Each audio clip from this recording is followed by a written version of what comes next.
உடற்பகுதியில் குறுக்கு வழிகள் எதுவும் இல்லை. இது அபாரமான ஒழுக்கத்தையும் கடின உழைப்பையும் உள்ளடக்கியது. அனைவரும் மாற வேண்டும். இல்லையெனில் நீங்கள் வாழ்க்கையில் ஒரு நபராக வளர முடியாது. நவீன வாழ்க்கையில் பரபரப்பான அட்டவணையின் காரணமாக குடும்ப மதிப்புகளை மறந்துவிடுகிறோம். என்னை பற்றி விசேஷ அக்கறை எடுத்துக்கொள்வதற்காக நான் வெளியே செல்வதில்லை.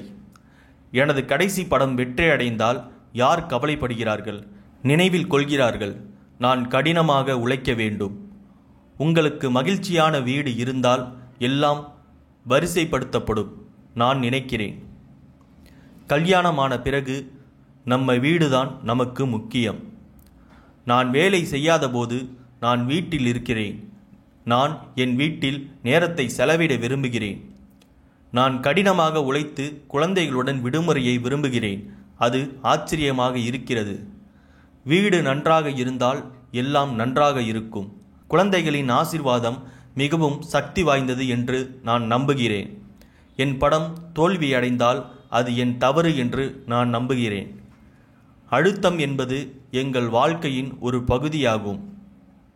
மனைவிக்கு விசுவாசமாக இல்லாத ஆண்கள் முட்டாள்கள். ஒவ்வொரு படத்திலும் அடுத்த படத்திற்கான அழுத்தம் அதிகரித்து கொண்டே இருக்கிறது. எந்த ஒரு நல்ல நடிகரும் படிப்பதை நிறுத்துவதில்லை. அவர்கள் தொடர்ந்து உருவாகி வருகிறார். பல ஆண்டுகளாக நான் சக நடிகர்கள், இயக்குநர்கள், தொழில்நுட்ப வல்லுநர்கள் மற்றும் இளைய இளைஞர்களிடமிருந்து கற்றுக்கொண்டேன். நான் பார்ட்டிகளுக்கும் விழாக்களுக்கும் செல்வதில்லை. எனது பார்வையாளர்கள் திரையரங்கில் தங்கியிருக்கும் நேரத்தை பாராட்டி ரசிக்கும் வகையில் ஒரு படத்தில் பணியாற்ற முயற்சிக்கிறேன். நான் உள்ளடக்கத்தை நம்புகிறேன், அதன்படி செல்கிறேன். நான் எந்த படத்தையும் பழையதாகவோ அல்லது பிற மொழிக்காகவோ ரீமேக் செய்வதில்லை.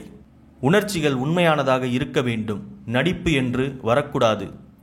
என்னுடைய ஒரு படம் வேலை செய்தாலோ அல்லது வேலை செய்யாவிட்டாலோ அது என் பொறுப்பு என்று நம்ப விரும்புகிறேன்.